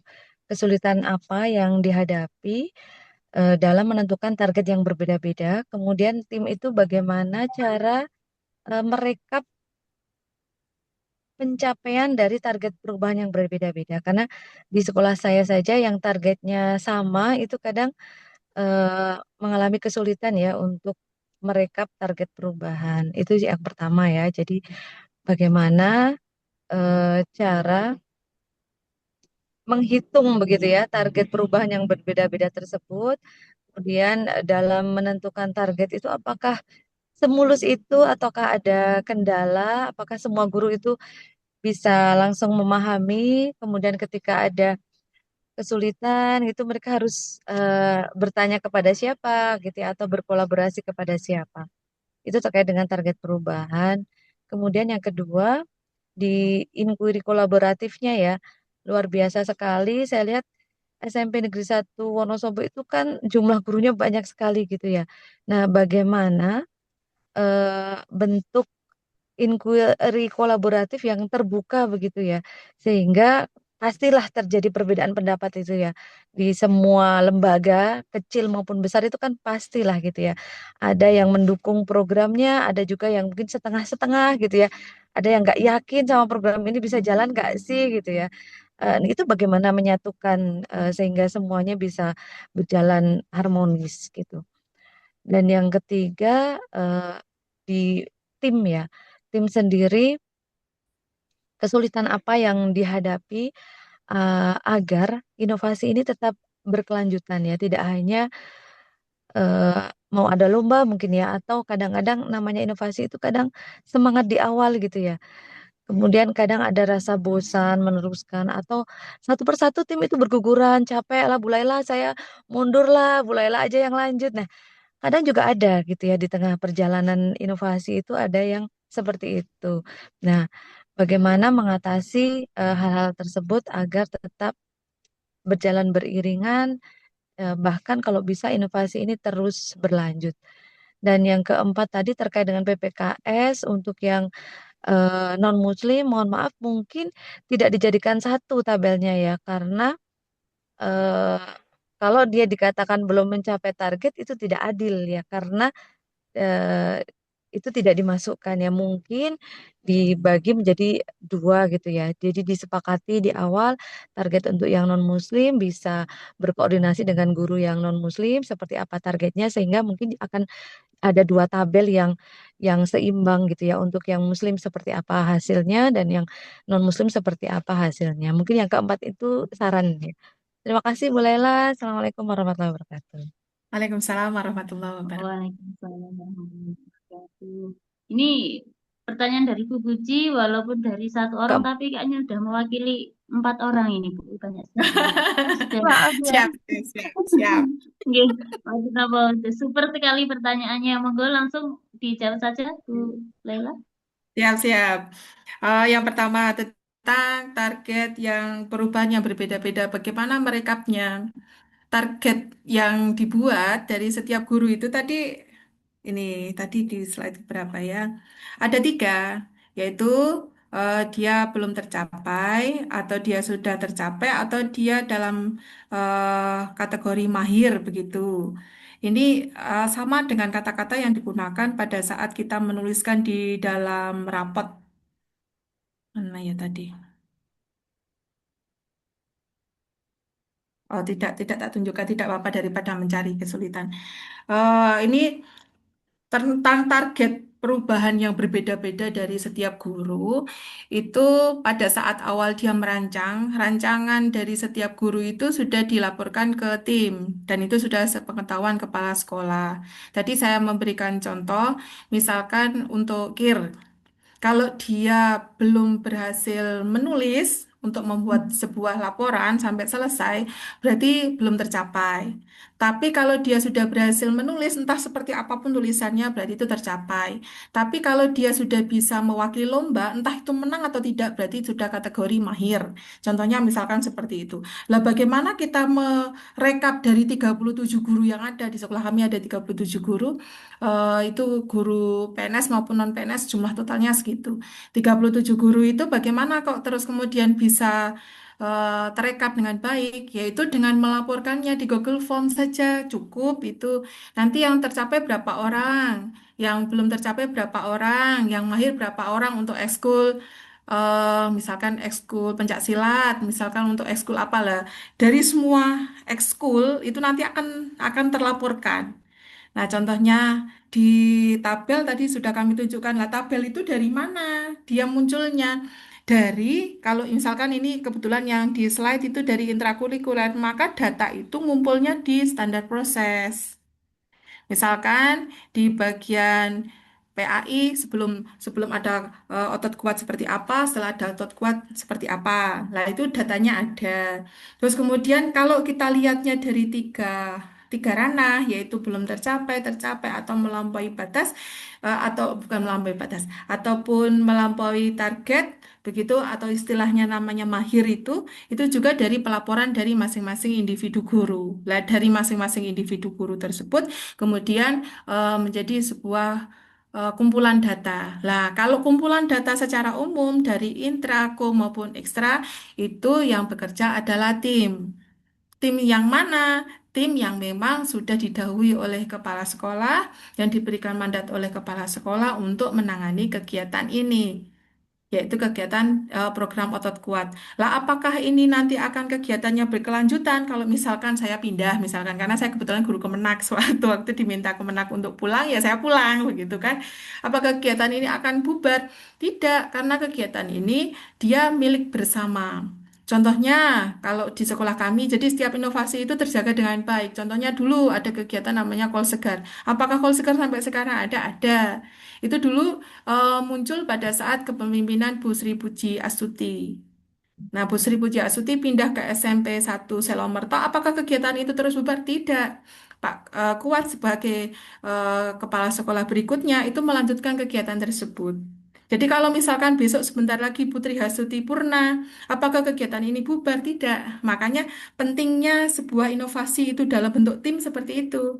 Jangan sampai inovasi itu milik perorangan, tapi milik sebuah tim. Nanti kalau misalkan ada yang purna lagi, ya kita kan bisa merekrut dari guru-guru yang lainnya untuk terlibat di dalam kegiatan tersebut.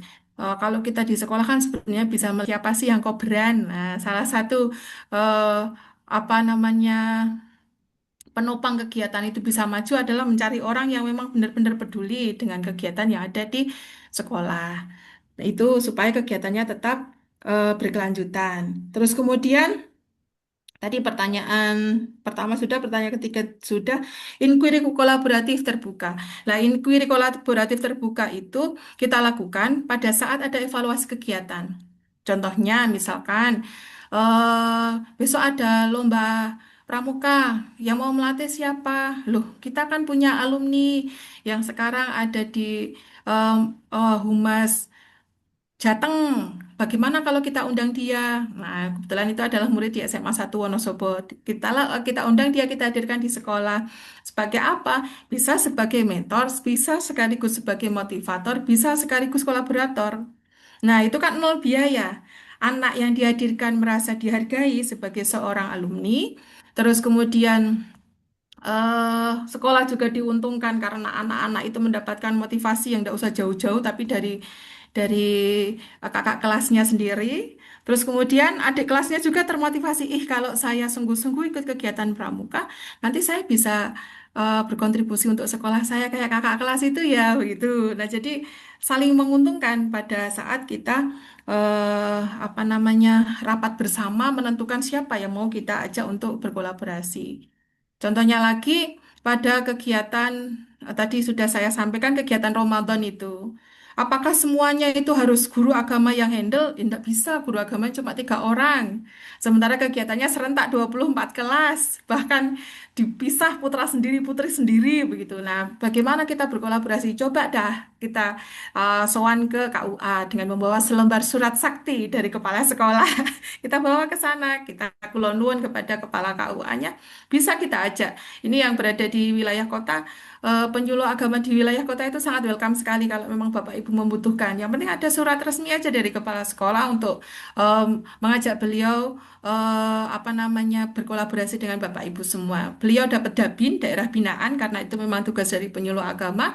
Kita juga mendapatkan tutor dari luar sekolah selain dari guru agama yang ada di dalam sekolah kita gitu. Jadi kolaborasi terbuka itu salah satunya dengan rapat bersama, memang harus ada kegiatan rembuk siapa yang mau kita ajak bareng-bareng, ya itu bisa dalam bentuk forum besar atau dalam sesama tadi misalkan yang ekstrakurikuler.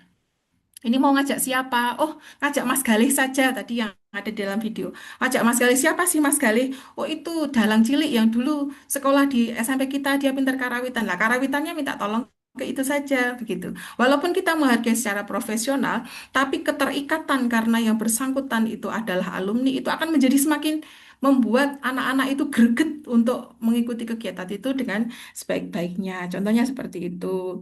Terus kemudian tadi kesulitan apakah berkelanjutan sudah nggih.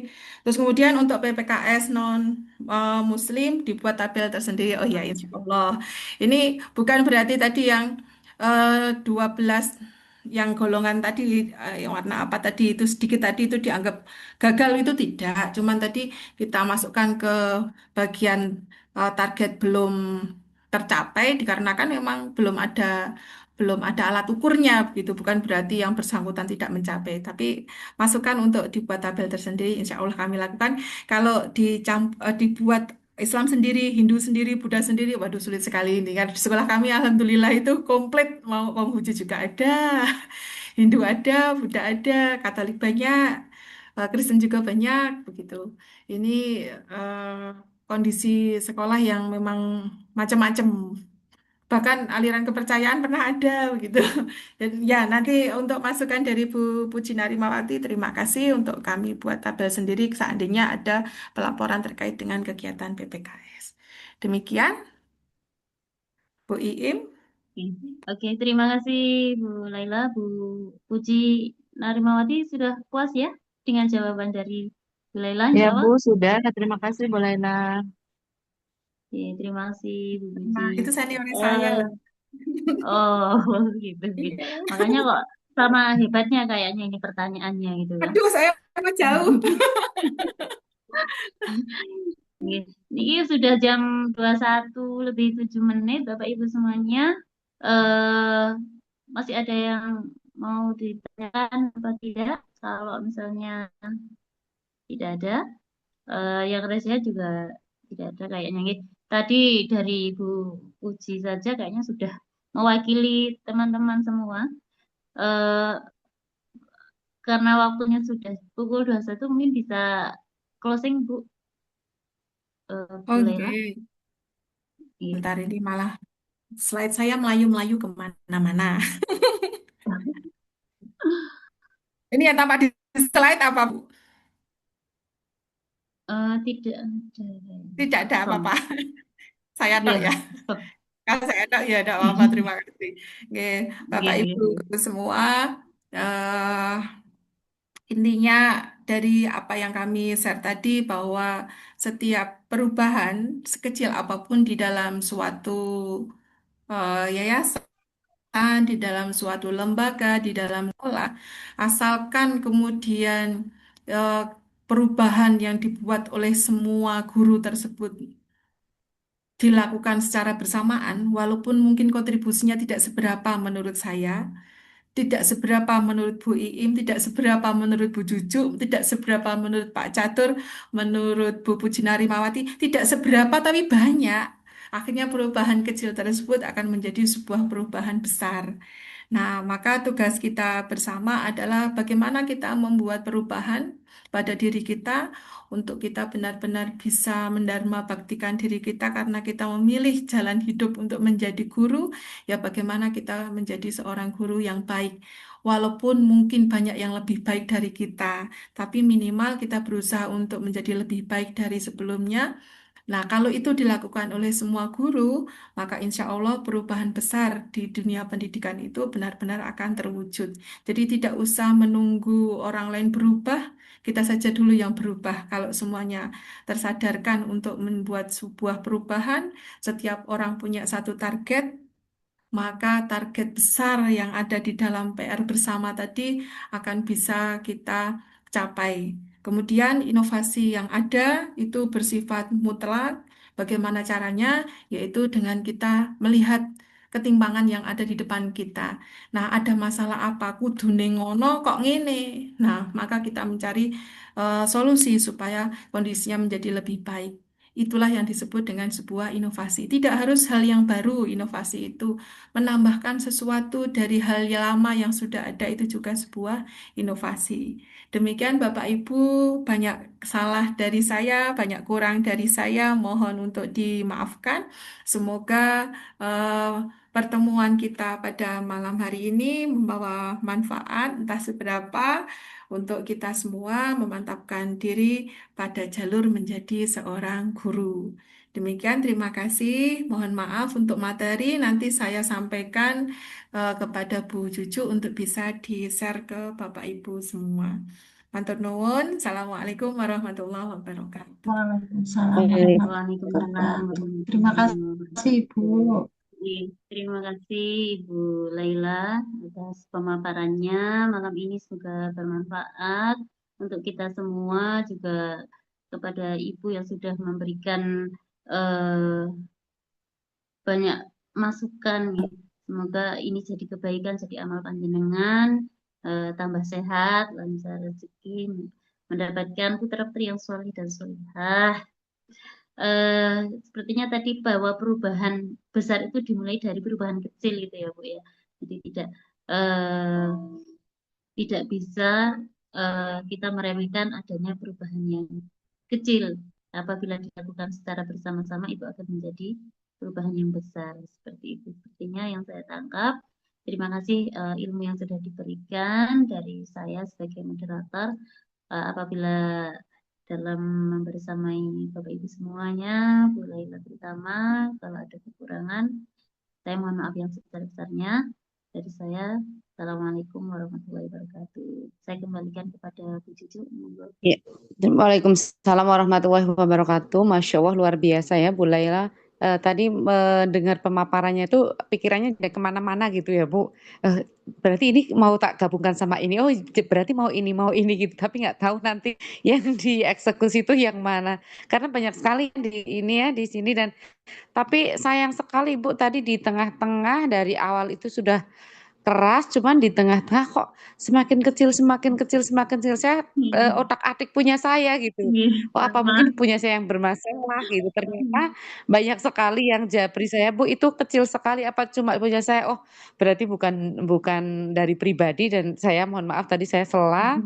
Dan alhamdulillah yang terakhir ini udah sangat jelas, dan itu tadi di rangkuman akhir serta pertanyaan-pertanyaan dari teman-teman itu menjadikan kami itu terus semakin melengkapi yang tadi Bu Laila yang di awal-awal itu sudah insya Allah bisa melengkapi dengan nanti mungkin share materi ya Bu, nanti teman-teman mungkin bisa baca-baca. Dan alhamdulillah malam hari ini ramai sekali Ibu, Masya Allah luar biasa. Saya pengen tepuk tangan sebenarnya.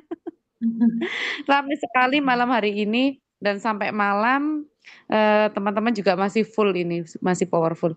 Mudah-mudahan Bapak Ibu semuanya bisa mengambil ilmu yang disampaikan oleh Ibu Laila, dan insya Allah nanti entah yang bagian mana yang mau diaplikasikan ya Bu, karena ini banyak sekali. Dan nanti untuk materinya bisa share ke saya, dan nanti saya bagikan ke teman-teman. Ibu Laila, sekali lagi terima kasih sudah mau berbagi di KGBN. Mudah-mudahan suatu saat Bu Laila juga bisa berbagi di ngopi darat dengan teman-teman. Jadi bisa cipika-cipiki, bisa langsung gitu ya Bu. Karena insya Allah KGBN ada yang tidak online gitu, jadi ada yang offline, kemarin juga baru dilaksanakan. Baik, sekali lagi terima kasih Bu Laila dan Bu Imro'atus, dan Bapak Ibu semua yang sudah hadir, terima kasih. Sampai ketemu lagi di Temu Pendidik Mingguan yang ke-205 di Ngopi Semalam Ngobrol Pintar Selasa Malam, Komunitas Guru Belajar Nusantara Kabupaten Wonosobo yang bekerja sama dengan PGRI SLCC, Kominfo, dan Dinas Dikbora Kabupaten Wonosobo. Sekali lagi terima kasih Bu Laila, sehat-sehat, mudah-mudahan bisa bertemu lagi, dan suatu saat pasti kami tarik lagi ke sini, mudah-mudahan sempat gitu. Iya, sekali lagi terima kasih Ibu. Saya kembalikan ke Pak Catur, silakan Pak Catur.